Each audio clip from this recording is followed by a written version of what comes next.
Olá pessoal, aqui é o pastor Hernani. Enquanto você se prepara para ouvir e assistir mais uma pregação, eu gostaria de te pedir um favor. Se inscreva no nosso canal, ative o sininho, dá um like, comente, indique para outros, porque isso é muito importante para o nosso ministério. E eu gostaria de indicar a você alguns lançamentos da nossa editora. E lançamos pela editora esse livro, Limites, o caminho para o equilíbrio emocional de seus filhos. Você tem problema com seus filhos? Vai ser o melhor livro que você vai ler que vai te ajudar. Não existe criança sem limite, existe pais sem limites. Então eu quero te indicar esse livro. Um outro livro que eu li, trouxemos para a nossa editora, é disparado um dos melhores livros que concilia a parte científica com a parte teológica, principalmente nessa questão emocional, do pastor J.A. Araújo, João Antônio de Araújo, Depressão à Luz da Bíblia. É demônio, não é demônio? O que você faz quando tem depressão? Como curar da depressão? São temas tremendos a serem abordados aqui. Um dos livros mais tremendos que eu li para ter sucesso na área pessoal, sucesso no ministério, sucesso no casamento, é esse livro aqui, ó. 24 Segredos das Pessoas de Sucesso, do pastor Júnior Santos. Fantástico esse livro, e nós também trouxemos para a nossa editora. Um outro livro, um dos primeiros livros que eu li no meu ministério, de 1856, é esse livro aqui, ó. Graça para o Culpado. Quem é o autor? Charles Haddon Spurgeon. Você vai chorar lendo esse livro. E você comprando esses 4 livros, você vai ganhar um presente para o seu filho, seu sobrinho, ou seja lá quem for. As Aventuras de Luke, escrito pelo pastor Lucas, é um livro todo ilustrado, na verdade um mangá com conteúdo de batalha espiritual em quadrinhos para o seu filho entender o reino espiritual. Nós estamos com essa promoção, tá aí no rodapé do seu vídeo a promoção, e olha o preço, é apenas R$100 essa promoção com 5 livros. Não perca a oportunidade, porque é por tempo limitado. Vamos à pregação.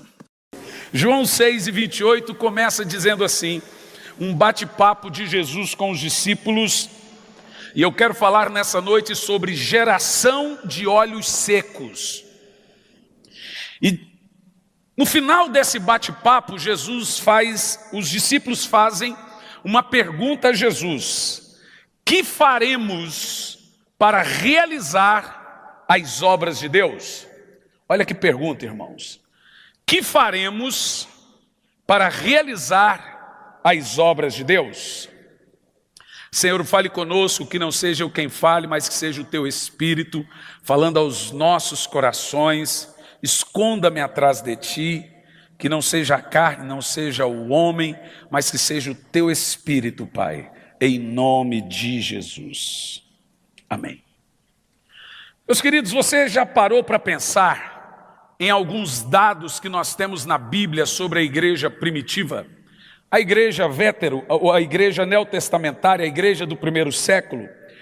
Esses dias eu estava lendo o livro de Atos com um senso crítico para analisar alguns pontos. Não li para receber, não li para aprender, eu li para ver o padrão de Deus de algumas coisas. Primeiro, como que o avivamento era produzido. Segundo, como que a igreja crescia. Eu queria encontrar um padrão dentro do livro de Atos. E uma coisa que eu percebi, não tem. Você parou para pensar, por exemplo, que a igreja do primeiro século, ela alcançou todo o mundo de então, o possível mundo da época, ela chegou. E olha que coisa interessante, ela não tinha rádio, ela não tinha gráficas, ela não tinha aviões, não tinha internet. Você viu que nesse ano, e também com Barack Obama nos Estados Unidos, ficou muito claro que a internet decide uma eleição. O Barack Obama fez eleição via Twitter, popularizou o Twitter. Hoje nós vimos realmente que a mídia verdadeira é a internet. A igreja não tinha internet, a igreja não tinha televisão, a igreja não tinha nem a Bíblia, a igreja não tinha dinheiro, e ainda assim a igreja do Novo Testamento, ela foi eficiente e ela alcançou todo o mundo de então. Por exemplo, só um exemplo, o apóstolo Paulo, a Bíblia fala em Filipenses 4:22, E ela nos mostra que somente Paulo ganhava até mesmo soldados romanos em ocasião das suas prisões. Dos 14 bairros de Roma, 11 deles eram cristãos. E na maior do tempo, ou 70% da vida de Paulo foi preso. Calcula-se, Jósefo e também Filo, que os cristãos cresciam muito mais quando seus pastores eram presos. Eu acho que copastor é melhor preso. No caso de Samaria, por exemplo, nós temos aqui um padrão de um avivamento em Atos 8, do verso de 5 a 6, como Samaria aceitou o evangelho, para te ter uma ideia. Ali você vê que Filipe, um diácono, chega em Samaria, o poder de Deus está sobre ele, os demônios saem, os paralíticos andam, ele batiza quase que uma cidade inteira. Tem a história do mágico que fica impressionado, se converte, é batizado por Filipe, mas no verso 14 a 17 temos uma história, diz assim, os apóstolos em Jerusalém, ouvindo que Samaria havia aceitado a palavra de Deus, enviaram para lá Pedro e João. Estes, ao chegarem, pararam e perguntaram perceberam que ninguém tinha recebido o Espírito Santo, pois o Espírito Santo ainda não havia descido sobre nenhum deles. Tinham apenas sido batizados em nome do Senhor Jesus Cristo. Então Pedro e João, olha o texto, lhes impuseram as mãos e eles receberam o Espírito Santo. Uma cidade inteira. Agora perceba que aparentemente esse recebimento do Espírito Santo, ele foi acompanhado de algo sobrenatural. Escute o que eu vou dizer e é uma vez só. Se a igreja não for sobrenatural, ela é artificial. E aqui nesse texto, nós temos de fato um fundamento, um padrão. E por que eu creio que esse é o padrão da igreja? Porque nos versos 18 e 19 diz assim: vendo Simão que o Espírito Santo era dado por imposição das mãos dos apóstolos. Você está lendo comigo? Ofereceu dinheiro e disse: dai-me também este poder, para que a pessoa em quem eu impuser as mãos também receba o Espírito Santo. Se esse derramar do Espírito Santo fosse algo como do tipo doutrinário ou apenas um ensino teológico, aparentemente Simão não teria pedido para comprar o que ele chamou de grande poder. Então aqui eu aprendo uma coisa: a igreja não nasceu fraca. Em segundo lugar, ela não era desanimada. Em terceiro lugar, ela não era sem energia. Não confunda sem dinheiro com fraca. Agora veja bem, a igreja avançou porque ela tinha o quê? Por que essa igreja conquistou o espaço em todo o mundo possível da época? Em primeiro lugar, ela não tinha pregadores conhecidos, mesmo que depois vieram a se tornar. Ela não tinha pregadores eloquentes. Eu imagino que Paulo não era um pregador extremamente eloquente. Alguém dormiu enquanto ele pregava. Por que a igreja avançou? Por que ela foi eficiente? Eu encontrei na Bíblia apenas duas características que remontam para nós a eficiência de um ministério. Ou a eficiência daquilo, ou da pergunta dos apóstolos: o que faremos para realizar as obras de Deus? E é sobre elas que eu quero falar. Você já se perguntou isso? Como a igreja avança hoje? Como avança a sua igreja onde você está? Como tem avançado o seu ministério aonde você está?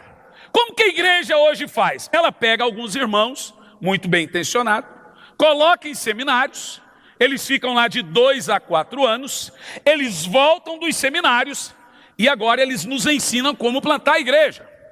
Antigamente, colocavam os pastores. Hoje, os melhores alunos se tornam professores.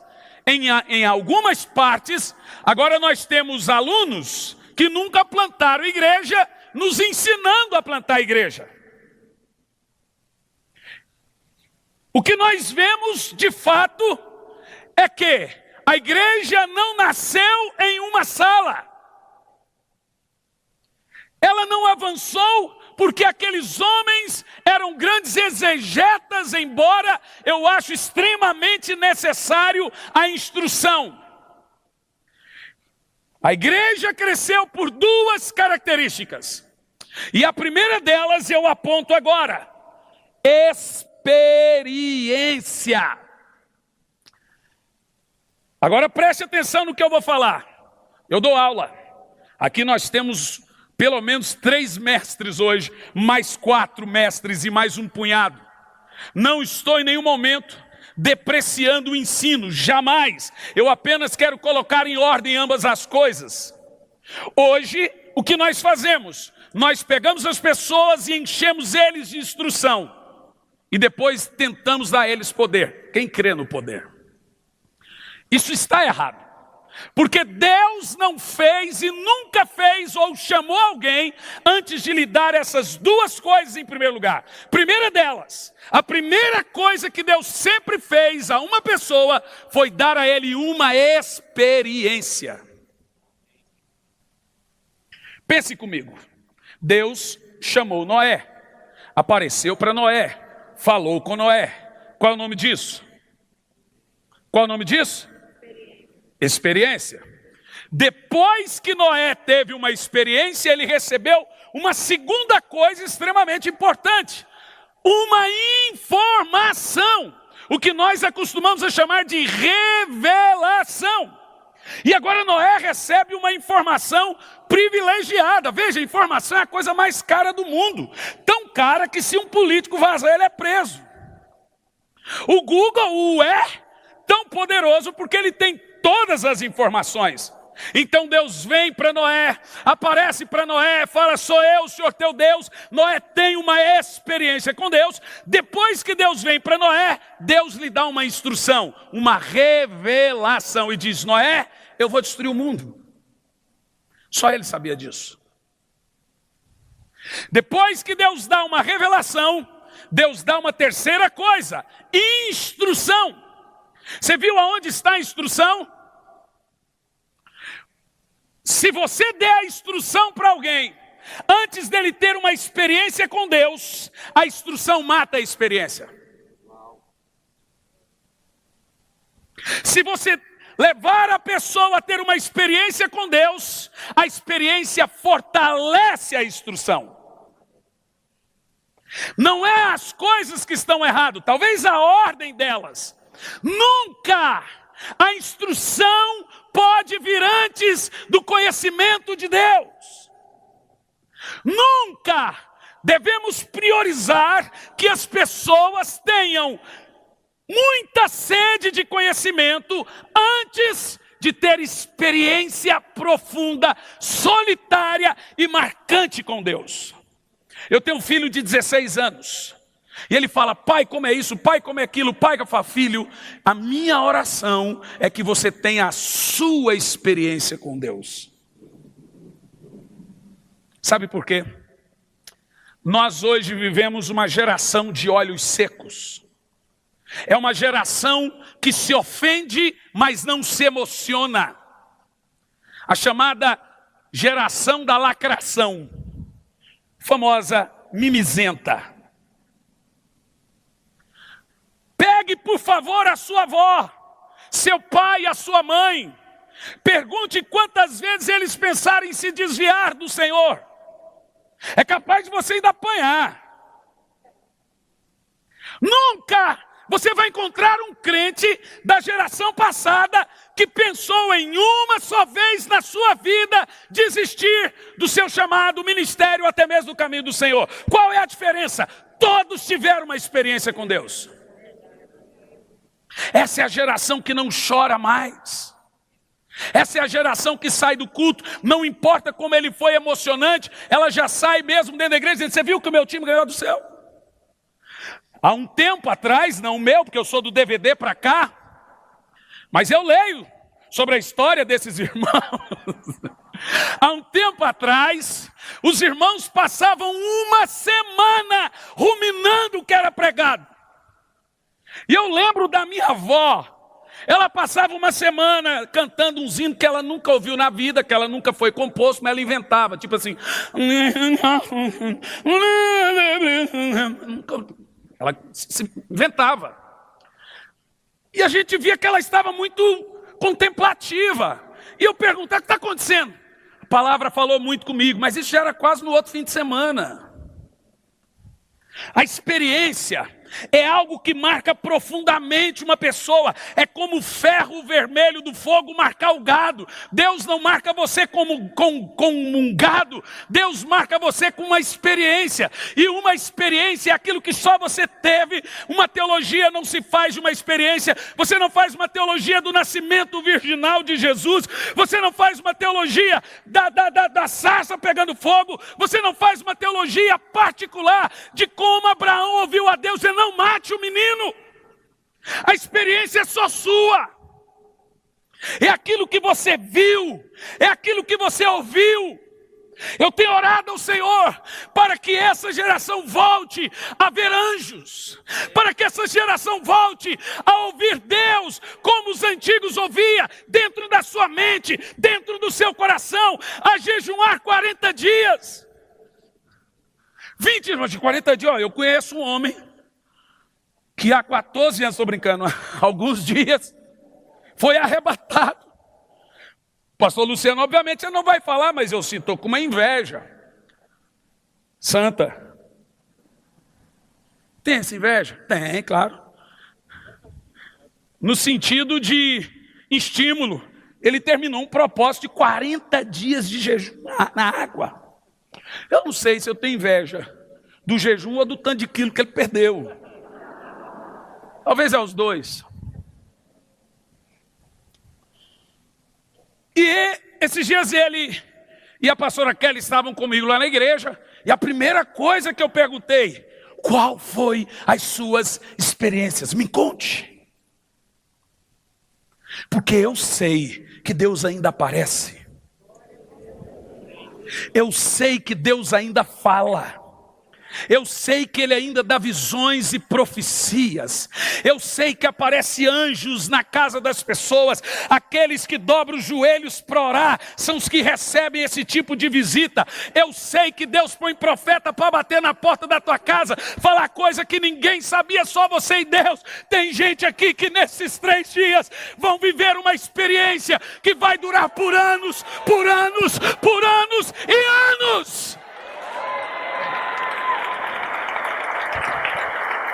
Eu sinto saudade de experiência. Eu já tive experiências boas, experiências ruins. Eu tenho uma visão muito aberta. Se eu disparar a contar, ou você me chama de louco, ou você fica louco. Ou me chama de fanático, fala pregou bêbado. Mas as minhas experiências, elas são, assim, me deixam em choque. Uma delas, relacionada no livro Arrependimento Profundo e Eficaz, foi o que eu mencionei. Eu comecei muito cedo pregando o Evangelho. A maioria de vocês aqui em Brasília tem notícia disso, que com 20 e poucos anos de idade, eu estava em 4 emissoras de televisão pregando. Então, talvez eu não tinha tanta estrutura para aquele momento. Eu não conhecia o mundo no mundo, eu conheci o mundo na igreja. Eu nunca fui ex-nada na minha vida, irmão. Nunca fui ex-gay, ex-isso, ex-corintiano. Nunca fui ex-nada na minha vida.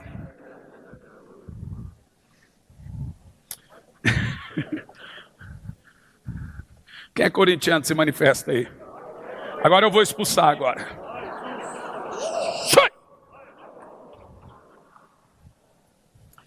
A minha experiência E essas coisas, em dado momento, aparentam ser ruins. Sabe, os nossos olhos são secos, porque nós temos um cristianismo sintético. Cara de igreja, jeito de igreja, nome de igreja, CNPJ de igreja, mas não temos olhos molhados de tamanha glória e tamanha unção.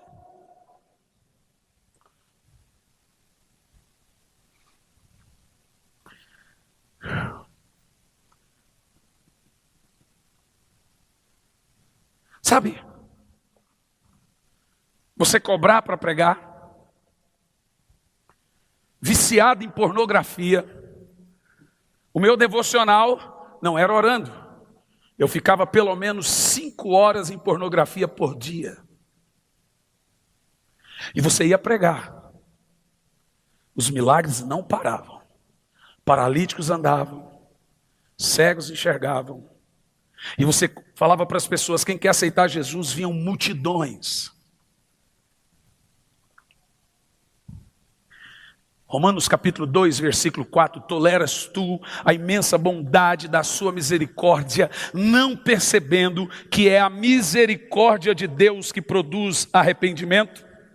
No verso 5 diz, mas por causa da dureza do teu coração insensível, e que não te arrependes, acumula ira sobre ti. Em muitas vezes, o dom cega para o fato que a misericórdia de Deus está nos dando tempo para o arrependimento. Isso é fácil. Há uma linha muito fina entre a glória de Deus e o bruxismo do misticismo. Nenhum rei teve tanta unção na Bíblia quanto Salomão. Talvez foi o único. Deus apareceu 2 vezes para Salomão. A Bíblia diz que no templo de Salomão, era ele que ministrava. Ele levantava, orava e a glória de Deus descia e nem os sacerdotes ficavam de pé. A Bíblia diz que foi por 20 anos a glória ficava no templo. Aconteceu um negócio absurdo. Lá vem uma mulher, sempre elas. Eu chamo de carabina de mata-crente. Essa mulher chega, Jesus chama ela de rainha do sul, ela vem para conhecer Salomão. O texto diz que ela revela os segredos do coração de Salomão. Afaga Salomão. Não, isso é bom demais. Uau, que cara é você? Salomão, eu sou, né? Sou. Diz a Bíblia que Salomão deu a ela o seu prazer. Você sabe o que significa. Essa mulher era uma pagã. Depois desse encontro dele com essa rainha do sul, rainha de Sabá, ele se casa com 700 mulheres pagãs, tem mais 300 concubinas, e agora nós vamos falar de 20 anos do Icabode. Salomão se torna um rei bruxo. Sabe quando Jesus expulsou um demônio? Escute isso que eu vou te dizer, isso é sério. Ele expulsa um demônio, e os fariseus e os doutores da lei gritam e diz: você expulsa demônio pelo príncipe dos demônios, Baal-zebu. Jesus vai para fora da casa e ele diz uma palavra assim: a rainha do sul veio para conhecer Salomão, mas eis aqui alguém maior que Salomão. Sabe, eu li esse negócio e falei, gente, o que tem a ver uma coisa com a outra? Os caras falaram que ele expulsa demônio com Beelzebu. O que tem a ver com Salomão? Eu fui ler o livro dos reis. Salomão era tido como alguém que expulsava demônios. Ele era o expulsador de demônios do reino.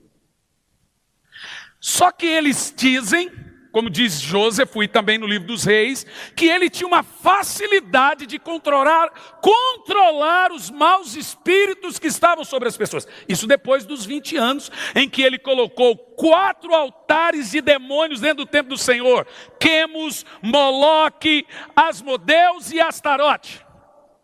E agora Salomão instiga as mulheres a jogarem suas crianças no fogo.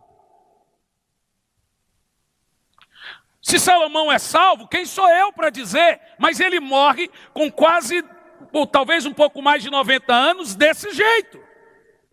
Veja você que é uma linha muito tênue. Você não percebe quando a glória vai. Então eles dizem, você expulsa demônio como Salomão expulsava. Jesus fala, epa, alguém aqui é maior que Salomão. Nós não percebemos que estamos caídos, mesmo quando estamos no chiqueiro, comendo lavagem de 4 igual um porco, como o filho pródigo. A história, ela sempre é remontada. No meu caso, experiências são profundas, mas eu precisava de uma experiência que despertasse a minha consciência, porque na minha cabeça eu estava sendo qualificado por Deus, porque os milagres não paravam, as conversões não paravam, então Deus estava me apoiando, e Ele entendia assim, eu não ligo aí para os seus pecados. Mas sabe, quando você é completamente visitado pelo Senhor, eu entendo isso como misericórdia. Eu fiquei até às 6 da manhã em muitas lágrimas. Quando deu por volta das 10 horas, eu escrevi algo no Twitter. Foi quando o pastor Luciano leu. Outros também. E eu queria passar isso. Estava minha esposa do meu lado. Eu disse, eu fui visitado por Deus. E ali como foi? Eu falei, nada bom. Sabe, Deus ficou de 2008 a 2011 em silêncio. Meu querido irmão, não confunda o silêncio de Deus com o abandono de Deus. Deus prega baixo. Mas Ele também não é surdo que tem medo de um gritinho. Jó parou de ouvir a Deus, mas Deus não o abandonou. José sempre tinha visões e sonhos. Quando ele vai para o cárcere, Deus para de falar com ele, mas dava sonhos para Faraó. Quando Jonas vai para o ventre do peixe, Deus para de falar com ele, mas fala com o peixe. Tem alguém sabendo sobre você, que você não conhece. Silêncio de Deus não é abandono de Deus. Às vezes Deus age como um pai, igual o pai do filho pródigo. A melhor maneira de lidar com alguém que não quer mudar é deixar ele fazer o que ele quer. E depois eu pego no colo. Em 2011... eu já estava cansado, Deus me cobrou vida de oração, Deus me cobrou oração de manhã, Deus falou assim, você não ora. Mas eu já estava cansado, porque eu já tinha retomado vida de oração, já tinha confessado meus pecados, já tinha falado com o pastor, com todos, com o Eibe, com o Luciano, eu tinha que confessar pecado. Eu me senti o cocô do cavalo do bandido, um lixo ambulante. Eu passei a ter vergonha da minha presença. Mas Deus continuou calado. Em 2011 eu estava pregando em São Luís, na igreja de um pastor amigo nosso, do pastor Luciano e meu. 9 da manhã sempre foi meu horário de oração. Levantei, tomei um banho, tomei o café e vou para o meu tempo com Deus. Bíblia do lado, caderno e caneta do outro, musiquinha no meio, esperando Deus dar alguma direção, e anotar. E estou ali orando, buscando o Senhor, bate na porta. Falei, raios, essa hora, não abri. Era 24 de setembro de 2011. Quando eu abro a porta, um homem estava na porta. Ele entrou e sentou na cama, sem falar nada. Falei, que folgado. Quando eu fui até ele, olhei para o rosto dele, era o rosto do menino. Ele estava ali de novo. Era dia do meu aniversário. Ele disse só uma palavra: vim passar seu aniversário com você. Eu chorava muito, porque ali eu tive certeza que juízo é para ímpios, disciplina é para filhos.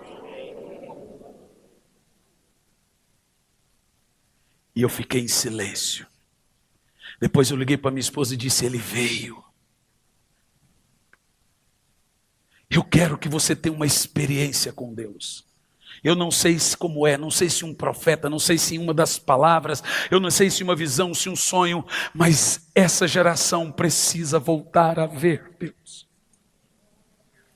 Eu não sei se através de um passo, através de um vídeo do pastor, alguém, mas nós precisamos ter experiências marcantes e profundas com o Senhor. Nós somos a geração que lê muito sobre avivamento, sobre isso, sobre aquilo, outro de quem fez. Chega de ler sobre isso, quer dizer, não chega, mas passe a viver isso. Passe a esperar de Deus a sua própria experiência. Fala: Senhor, agora eu quero para mim.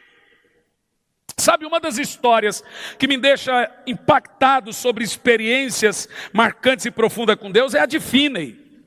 Eu sou apaixonado em Charles Finney. Finney, o pai dele escolheu ele para ser um advogado, e o pai dele era ateu. E Finney era muito doente, uma doença pulmonar, espécie de tuberculose, coisa do tipo, pois eu confiro. Então ele está no gabinete do pai dele, que a janela dava de fundo para um bosque, escrevendo, estudando. Ele ouve uma voz lá do bosque: Finney. Ele fica calado. E a voz diz de novo: Finney. Ele fica calado. Pela terceira vez diz: Finney, vem aqui. E ele pensa em sair pela sala onde estava o pai dele. A voz diz: não vá na sala, pule a janela. E ele foi para o meio do bosque e conta Charles Finney que lá Deus disse a ele: nunca mais volte para casa. Você agora é meu.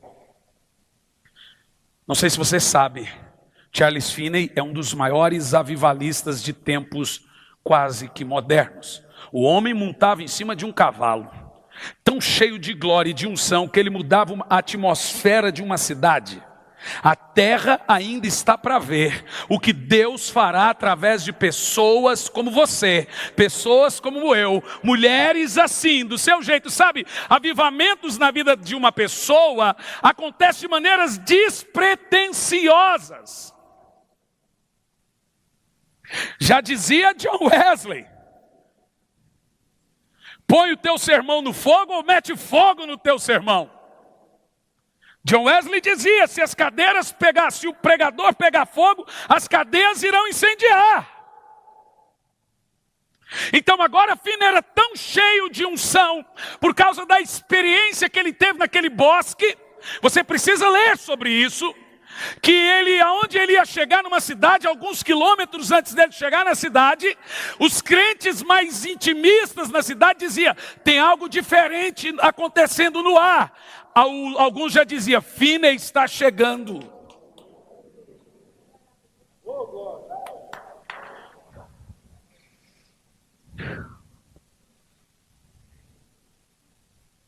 Experiência é Deus tomar o controle da expectativa.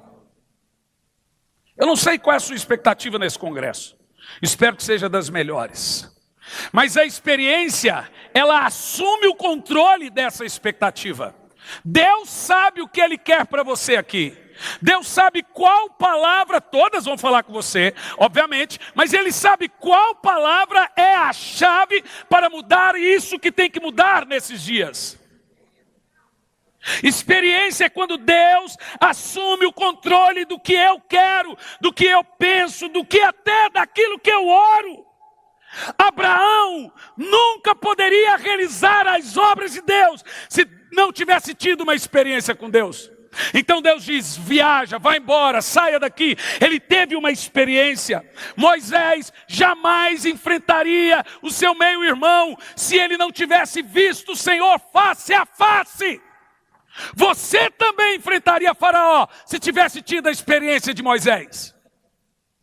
Jacó, só depois que ele lutou com o Senhor, que ele enfrentou o seu irmão. Não temos na Bíblia nenhum padrão de Deus usando pessoas antes de lhes dar uma experiência.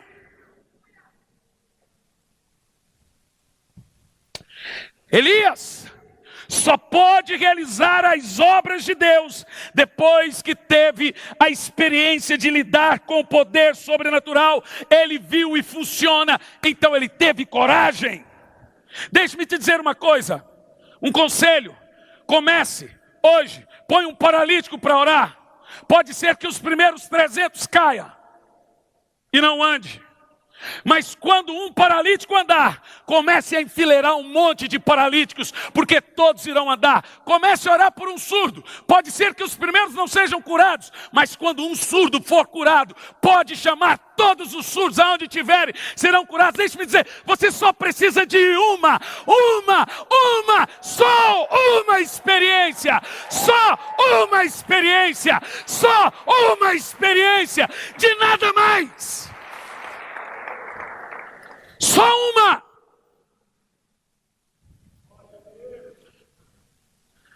Eu tinha 12 anos de idade. Tinha uma cruzada em Goiânia, a cidade mais linda do Brasil. Dizem que o brasiliense é goiano ao quadrado. Teve uns aí que nem riu. Mas o meu amigo Deigma gostou. E a minha avó estava tendo uma cruzada no ginásio Rio Vermelho com um pregador norte-americano. Eu tinha 12 anos, eu era gago. Todo mundo lá em casa já foi gago. Os que não foram ainda são.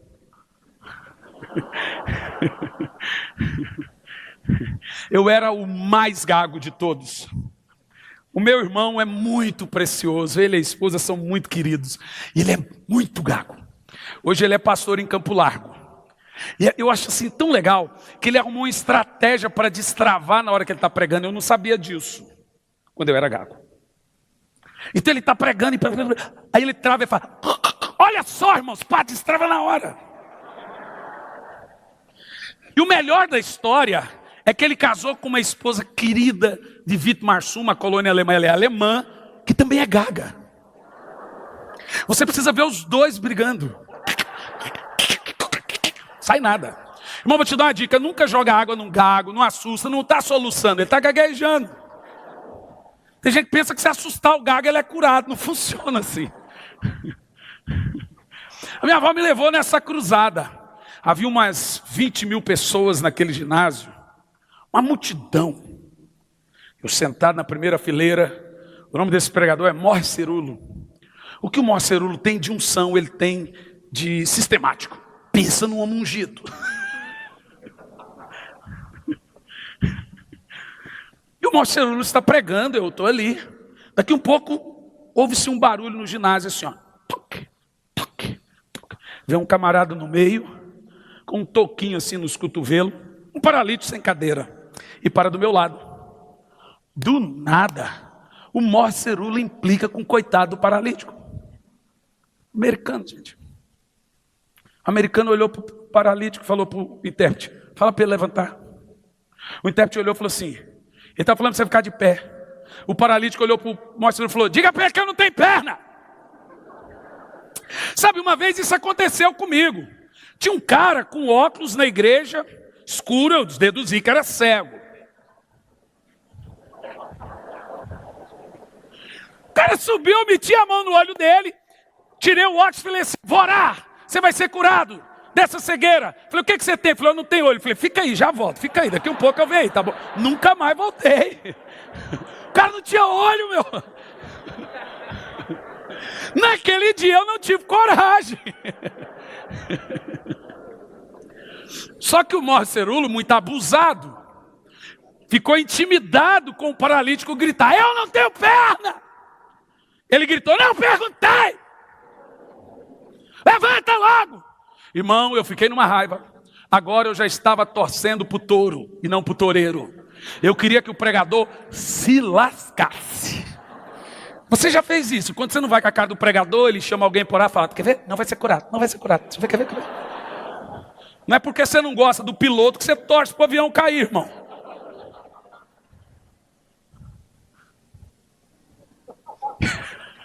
Vocês vigiam. Falei, né? Vigia na terra aí, seus crentes. Ó, aí eu olhei assim: que pregador louco. Coitado, ele está ofendendo o ginásio sepulcral. Silêncio. E o Moisés começou: levanta logo. E o cara: eu não tenho perna, levanta, eu não tenho perna, levanta. Numa hora, eu estava do lado. O cara quis ofender.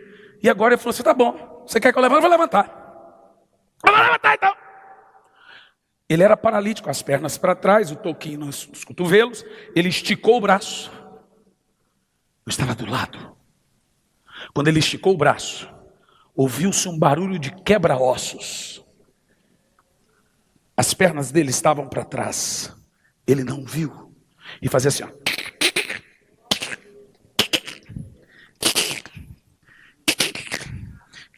Ele ficou em pé.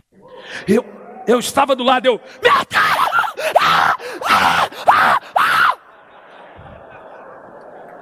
Esse cara é de Deus!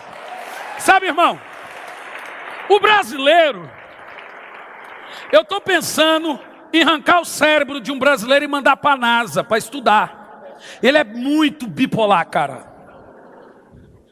Na mesma hora eu falei: que cara de Deus! Uau! Eu agora comecei a perseguir Moshe Cerulo. Eu queria a unção de Moshe Cerulo. Teve um cara que falou assim: pastor, tem um pregador aí que sopra, os outros caem. Só acredita nisso. Eu falei: irmão, eu queria que ele cuspisse em mim, rapaz. Que é isso, rapaz? Você cuspir em mim, eu estou feliz, rapaz. Você é besta. Suor de profeta é óleo, irmão. Isso é brincadeira, tá? Uma babadinha santa, rapaz. Quem nunca perseguiu uma unçãozinha assim? Só quem não sabe como é que é, irmão. Aquela...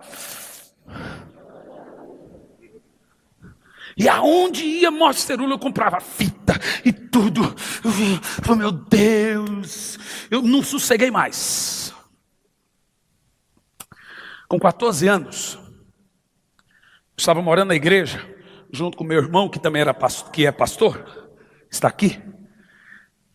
E aí, chegou uma irmã na igreja lá assim, aquela cara daquelas irmãs bem simples, que coquezinha assim, as unhas cheias de terra, falando zóis, unhas, ouvidos, orelha, tudo com Z. E falou: pastor, você podia mandar alguém na minha casa em oração? O pastor falou: vou mandar um obreiro. Mandou o pior que ele tinha, o gago. Entrei dentro do busão da Paraúna, 90 quilômetros até Palmeiras de Goiás. Cheguei em Palmeiras. Aquela irmã era uma fazendeira. Ela falou assim: ô irmão, tudo bem? Tudo bem, paz. Porque tem um gago falador e tem um gago que se vê, né? Se toca. É igual chamar surdo de mudinho. Queria entender. Eu era o gago calado. Eu tinha dificuldades, diríamos assim. Mas ela falou: irmão, você fica aqui, 18 horas, nós vamos ter uma reunião. Tudo bem, ok. Dormi. Quando deu próximo às 18 horas, era só uma oração. Quando eu saí do quarto, tinha uma multidão de gente na garagem. Gente, eu voltei para o quarto em pânico. Agora um gago nervoso, morreu. Está morto. Eu fui tentar orar, falei assim: ó Senhor, leia meus pensamentos. Não consigo orar. Como é que você vai orar? E a mãe batia na porta: irmão, calma aí. Já vou. Falei, já sei. Tem 3 situações que gago não gagueja. Quando ele canta, tá óbvio. A segunda, quando ele decora. O meu pai não é pouco gago, gente. Ele é muito. Meu pai tinha uma mania de quando ele estava bravo com os filhos, ele tentava falar assim. Eu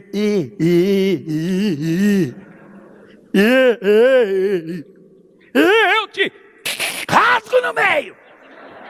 Mas isso em 15 minutos. Mas ele prega e não gagueja, cara. É impressionante, chocante. E eu falei, já sei. Gago não gagueja quando canta, não gagueja quando decora e não gagueja quando ora. Já sei. Vou decorar, irmãos, boa noite, Pai do Senhor. Vou cantar um hino e vou orar. Mas 40 minutos de oração, ninguém fala mal de quem ora. Quem fala, não gostei desse pastor, ora demais. Ninguém fala mal. Comecei, irmão, boa noite, Pai do Senhor, vamos cantar um hino. Nós abrimos este em teu... Olha o tanto de gente disfarçada aqui, ó. Ao pequeno e ao adulto.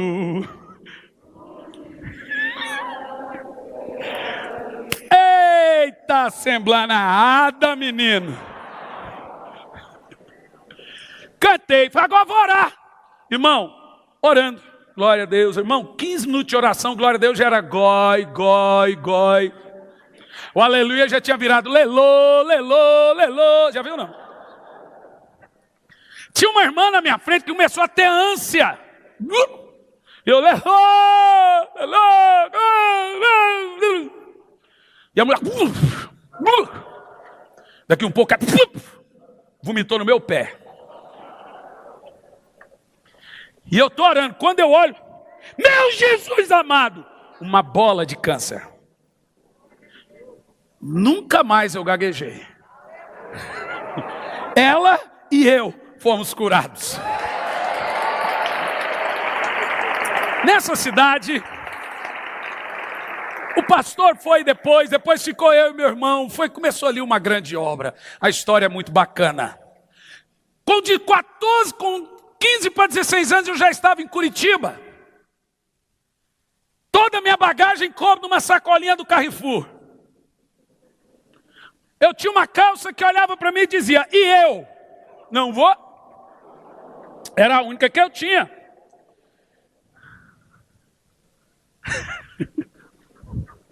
De repente eu ouvi que Morte Cerulo estava em Minas Gerais.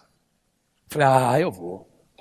Mas eu dei um jeito, arrumei uma barraca, peguei o busão da Cometa e fui para Belo Horizonte. Eu estava diante dele.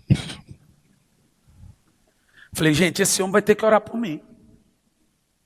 O meu plano era, eu não sabia falar direito, nem ler direito, mas eu treinei uma frase em inglês.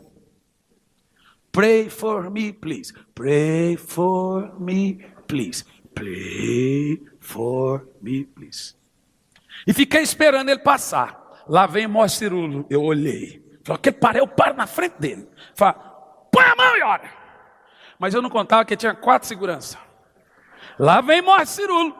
E a hora que ele veio, eu parei na frente dele. Falei, pray for... Passa aí, moleque. Falei, miserável. Mas ainda tem 2 dias. Tá bom. Segundo dia, lá vem Morte Cerulo. Parei na frente dele. Pray for... Falei, esse segurança está endemoniado. Terceiro dia, o segurança já veio me procurando assim, ó. Eu já estava importunando ele. Lá vem Morte Cerulo. Passa, o segurança senta do meu lado e fica olhando para mim assim. Eu falei, gente, esse homem tem que orar por mim, não é possível. Eu quero essa unção, a unção que você admira, você recebe. Eu preciso. Eu sei a experiência que eu vi, ninguém vai tirar isso de dentro de mim. Eu necessito disso. Irmão, eu falei, só tem uma hora que esse pregador está vulnerável. Quem fizer isso aqui hoje vai levar bicudão, viu? A hora que ele está pregando, não tem nenhum segurança, só intérprete. O segurança olhava, ups. Irmão, eu levantei daquela cadeira. Tinha 8.000 pessoas no Minas Centro. Eu aprontei um corridão. Um mico gostoso que a gente paga às vezes. E subi em cima daquele palco na correria. E aquele segurança veio atrás. E a hora que eu fui chegando perto do Moceru, tinha um tapete igual assim, ó.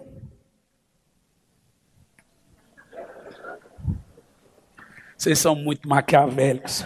O que vocês acham que aconteceu que vocês estão rindo? E se não foi isso? Mas foi. Só que eu pisei no tapete. Menino do céu.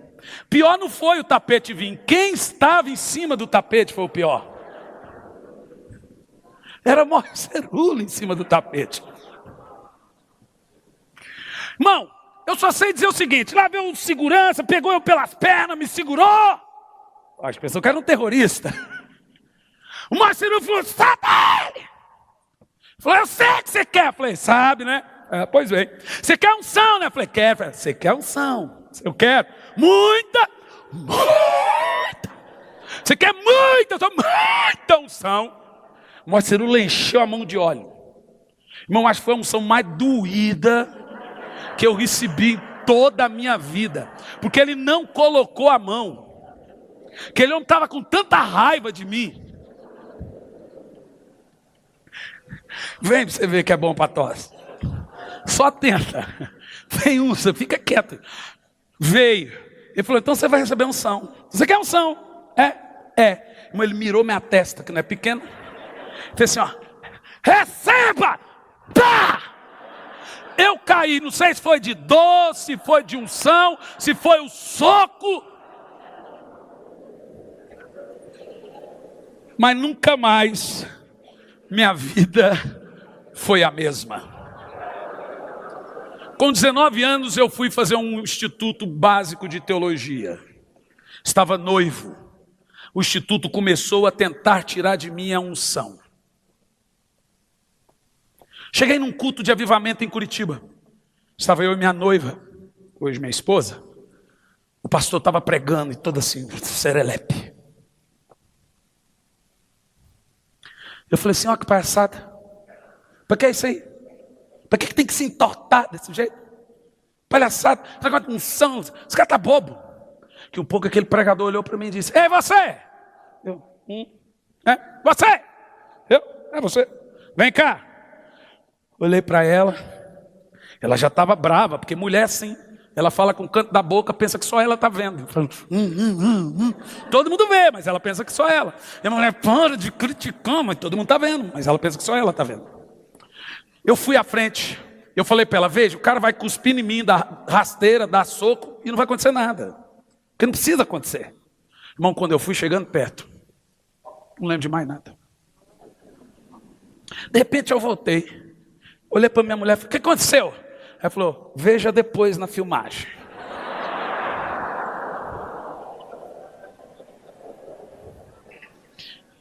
Eu fui ver na filmagem. Deixa para lá. Deixa para lá. Não vale a pena.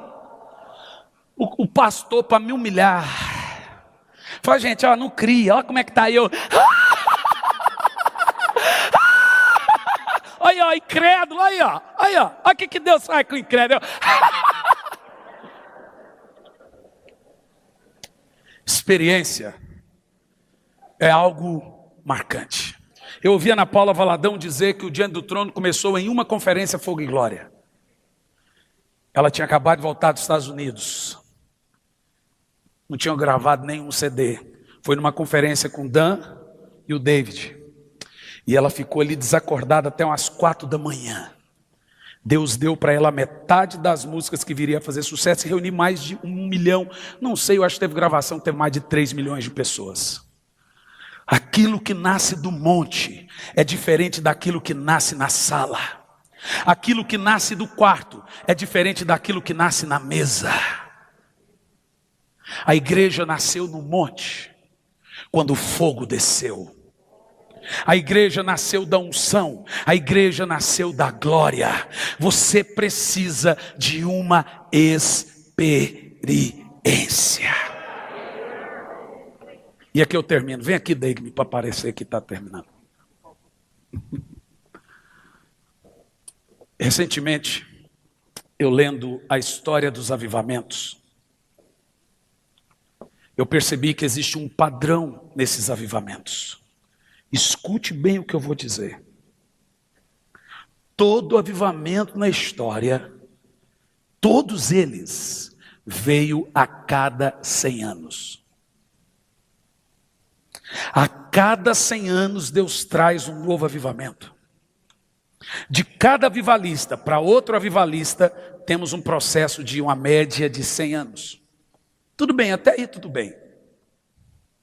Eu estava pregando em Teresópolis e eu ouvi a voz do Senhor falar comigo. Eu vou repetir tudo de novo.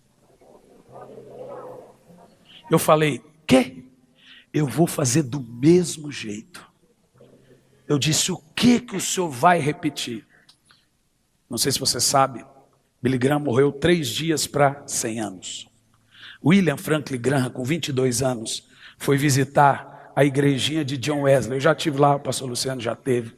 No quartinho onde John Wesley orava 19 horas por dia, já estive lá. Ele dobrou o joelho nessa almofada. Tem uma almofadinha, uma Bíblia. E ele ficou o dia inteiro orando. William, com 22 anos, ele fez uma oração. O dia inteiro, só essa oração. Faz de novo, Senhor. Faz de novo, Senhor. Faz de novo, Senhor. Faz de novo, Senhor. Faz de novo, Senhor. Faz de novo, Senhor. Ele dobrou o joelho, William. Se levantou Billy. Billy Graham ganhou mais de 5 milhões de almas para Jesus. John Wesley, quase 1 milhão, mas montado num cavalo. O Senhor falou comigo o seguinte: nós completamos 100 anos do avivamento de Azusa. 100 anos de William Franklin Graham, Billy Graham. 100 anos do movimento da cura. Todos eles completaram. Gordon Lindsay. Todos. Catherine Kuma. Todos. Todo aquele mover pentecostal que nasceu em Azusa. De Azusa para o outro 100 anos. Do outro para o outro 100 anos. O Senhor disse para mim: eu vou fazer tudo de novo. Nessa geração vai vir novos Billy Grahams. Nessa geração vai vir novos Catherine Kumas. Nessa geração vai vir novos John Wesley. A mesma unção. Sabe, lá no Pentecoste ele diz: aquilo que vem a vocês é para vós, para os seus filhos e os filhos de seus filhos. Se prepare, porque há uma nova onda vindo sobre o Brasil. Nos nossos dias está aberta a temporada do último grande avivamento, o maior que a terra já viu.